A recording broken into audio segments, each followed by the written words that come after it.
వేదికని అలంకరించిన అమాత్యులు సుభాష్ గారికి,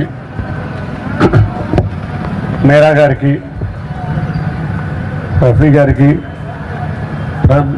ప్రసాద్కి, రఘు అందరికీ కూడా కంగ్రాచులేషన్స్. ముందుగా ఒక విషయం, ఇవాళ ఈ గత చీకటి ప్రభుత్వంలో ఈరోజు మన యువనేత నారా లోకేష్ గారి పాదయాత్ర ద్వారా ఆ చీకటి ప్రభుత్వాన్ని పారదోలిన యాత్ర ఈ యువగలం పాదయాత్ర. ఈ యువగలం పాదయాత్రలో ఎంతోమంది యువకులు, రఘు గారి లాగా కానీ లేకపోతే సుభాష్ గారి లాగా కానీ ఎంతోమంది యువకులు నారా లోకేష్ గారి వెంట నడిచి ఇవాళ రాష్ట్రంలో అమాత్యులుగా లేకపోతే రకరకాల కార్పొరేషన్గా లేకపోతే ఎంపీలుగా మేమందరం ఉన్నామంటే ఆ రోజు నారా లోకేష్ గారి ప్రారంభించిన యువగలం పాదయాత్ర ద్వారానే మేము రాజకీయంలో ఇట్లా నిలదొక్కున్నామని అందరికీ తెలియజేసుకున్నాం. ఆ రోజు ఆయన వెళ్ళటానికి ఉన్న పరిస్థితులను చూస్తే చాలా భయంకరమైన పరిస్థితులు. మేమందరం ఉన్నప్పుడు ఆయన మాట్లాడటానికి స్టూల్ కూడా ఇవ్వాల ప్రభుత్వం, ఆఖరికి మైకు లాగేసుకుంది. అయినా కూడా మైక్ లేకున్నా కూడా స్టూల్ లేకపోయినా కూడా ఆయన పాదయాత్ర నిరంతరం సాగించి ఎన్నో కేసులు పెట్టారు. నిజంగా ఎమర్జెన్సీ రోజులు ఎట్లా ఉంటాయో మనకు తెలియదు, కానీ అక్కడ పాదయాత్రలో మేమందరం చూసాం. ఎమర్జెన్సీ రోజులు రోజు పోలీసులతో గొడవ, ఎక్కడా కూడా పాదయాత్ర సాగనివ్వకుండా ఉండాలని గత ప్రభుత్వం ఎంత ప్రయత్నించినా కూడా చక్కగా పాదయాత్ర చేశారు. ఆయన 4000 కిలోమీటర్ల పాదయాత్ర చేద్దాం అనుకున్నారు. మన దురదృష్టవశాత్తు అప్పటికే రికార్డు సృష్టించారు. అయినా కూడా చంద్రబాబు నాయుడు గారు అరెస్టు సమయంలో కొంత లీగల్ పనులు వెళ్ళటం వల్ల కొంచెం పాదయాత్ర బ్రేక్ రావడం జరిగింది. ఆయన ఇప్పటికీ కూడా దేశంలో ఎవరూ చేయనంత రికార్డు పాదయాత్ర చేసిన వ్యక్తి ఎవరున్నారంటే అది నారా లోకేష్ గారు. ఆయనకి ఇవాళ ప్రజలందరూ తరఫున, ఎందుకంటే చాలా మంచి ప్రభుత్వాన్ని అధికారంలోకి తీసుకురావడంలో ముఖ్య భూమిక పోషించిన నారా లోకేష్ గారిని వాళ్ళ అందరం కూడా ఈ 3 సంవత్సరాలు పూర్తయిన జరుపుతున్నాం. విజయవాడ పార్లమెంటు ప్రజల తరఫున ధన్యవాదాలు తెలుపుకుంటాం, ఎందుకంటే ఈ మంచి ప్రభుత్వాన్ని అధికారంలో తీసుకొచ్చినాం.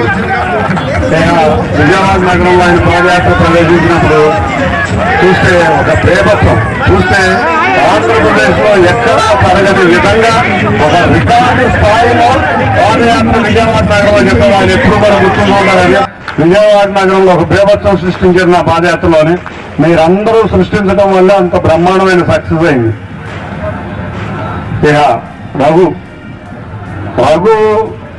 నేను చూసిన కాడి నుంచి కూడా అప్పుడెప్పుడో ఉందో నాకు బిషప్ హజారయ్య హై స్కూల్లో మేడే సెలబ్రేషన్స్ చేశాడు. ఎవరో బయటకు కూడా రాట్లా, మేడే సెలబ్రేషన్స్ చేస్తావా అంటే ఇక్కడ జనాలు వస్తారా అంటే బలవాడి అన్న జనాల్లో పోలంతా బాగా ఇబ్బందిగా ఉన్నారు, తప్పకుండా వస్తారు, టీఎన్టీయూసీ వాళ్ళందరూ వస్తారు. మేడే దినోత్సవం ప్రప్రథమంగా టీఎన్టీయూసీ ద్వారా ఫస్ట్ చేసింది రఘు బిషప్ హజారయ్య స్కూల్లో. ఆ రోజు అందరూ చాలా మంది జనాలు వస్తారా అనుకుంటే ఆశ్చర్యకరంగా ఆ రోజు దాదాపు 6-7 వేల మంది జనాలతో భారీ బహిరంగ సభ మొట్టమొదటిసారిగా అందులో నిరంకుశత ప్రభుత్వం అధికారంలో ఉన్న టైంలో బయటకు వచ్చి సభ పెట్టారు. అంతేకాకుండా నారా లోకేష్ గారు పాదయాత్ర చేస్తే ఆయన శిష్యుడు బస్సు యాత్ర చేశాడు.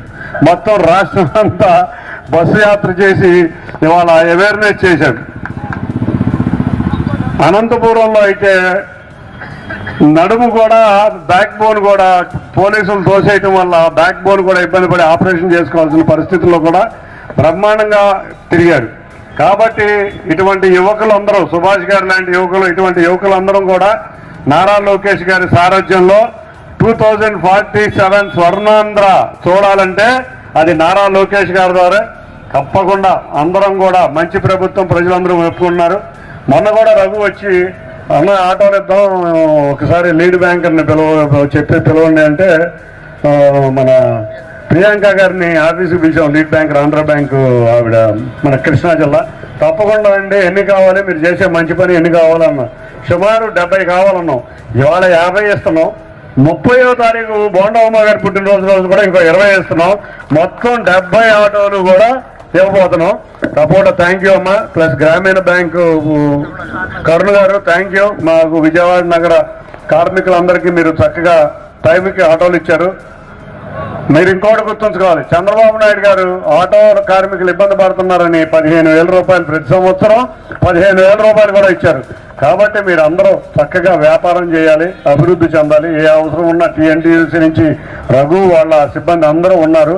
మీరు ముందుకు వచ్చి ఎటువంటి అవసరం ఉన్నా తెలుస్తారని తెలియజేసుకుంటూ మరొక్కసారి ఈ అవకాశం ఇచ్చిన అందరికీ కూడా పేరు పేరున ధన్యవాదాలు. Thank you.